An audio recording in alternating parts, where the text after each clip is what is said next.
Hi, and welcome to Cooking in Mike's Backyard. Today I'm going to show you how to make pulled pork. Now, pulled pork's delicious and it's pretty easy to make.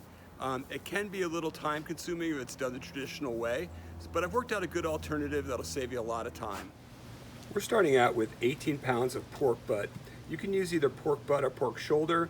I went with pork butt because I liked the way this meat was marbled. It looked good in the store.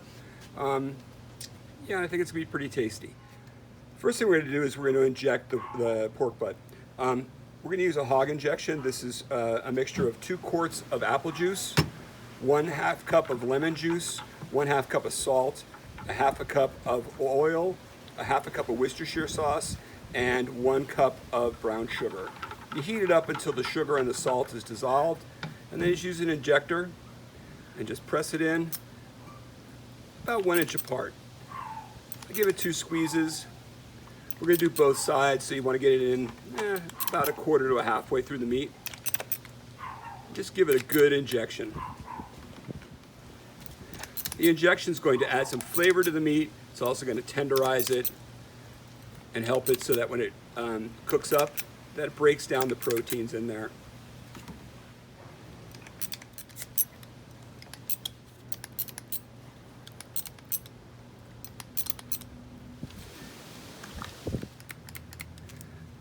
Okay, so once you're finished injecting them, you're going to cover it in plastic and put it in the refrigerator for about 2 hours.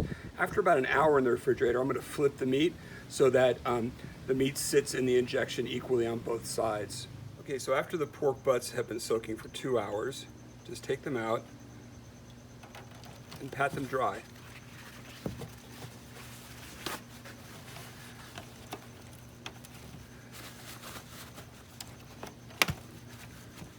All right, so once you've got them patted dry, we're going to apply pork rub to them. I'm using my basic pork rub, which is 1 cup of brown sugar, 2 tablespoons of onion powder, 2 tablespoons of garlic powder, 2 tablespoons of chili pepper, 2 tablespoons of black pepper, 2 tablespoons of salt, 1 teaspoon of cayenne pepper, and 1 teaspoon of paprika. You just mix it up. Now you may have to make multiple batches of that because we're doing 2 pork butts. So you want to make sure you have enough rub to cover the meat. Sprinkle on liberally and then pat it in. You don't have to rub it in, just pat it in. You want a good coating of crust. I don't worry about the spillage because I'm just going to use that when I flip it over. And what I'll do is I'll actually put the ends into the powder. You can put a light coat in the folds of the meat. Don't put too much in there because you don't want just a glob of spice.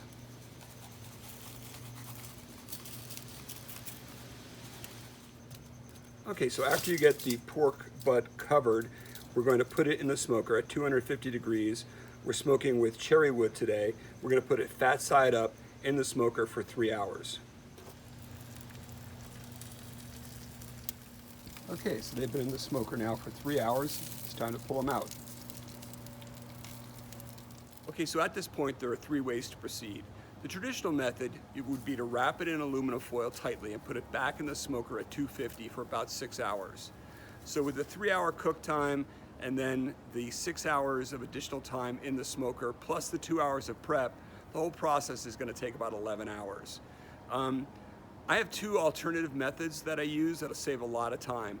Now since the pork butt's been in the smoker for 3 hours, it's absorbed pretty much all the smoke flavor it's going to get. So if you put it back in the smoker wrapped up in foil, it's not going to significantly add to the smoke flavor at all. So one way to save some time is to actually take the pork butts at this point and put them in a slow cooker for about 5 to 6 hours until they're tender. The way I like to do it is wrap them tightly in foil, put them in an oven at 200 degrees for 8 hours. See, that way I start my pork butt at night, I do the 3-hour smoke, I wrap it in foil, I put it in the oven and go to bed. Next morning I wake up and the pork butt is ready to be shredded. So it makes it a lot easier than standing in front of your smoker for 11 hours. You want to make sure you wrap them really tightly so that none of the moisture can escape.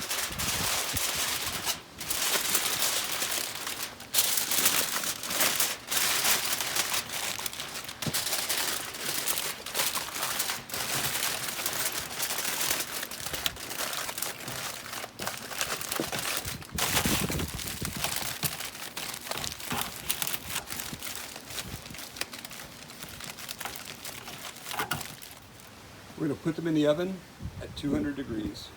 So the pork has been in the oven for 8 hours. It's time to pull it out and see what we got.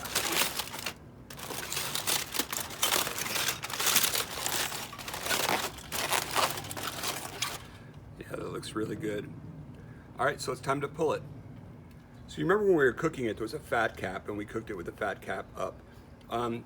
You don't want to mix that in with the pulled pork, so you want to take it off. You just got to start out by just peeling off the fat and setting it aside.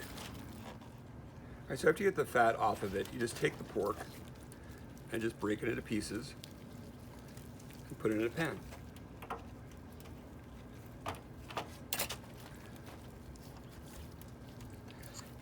It should break apart pretty easily.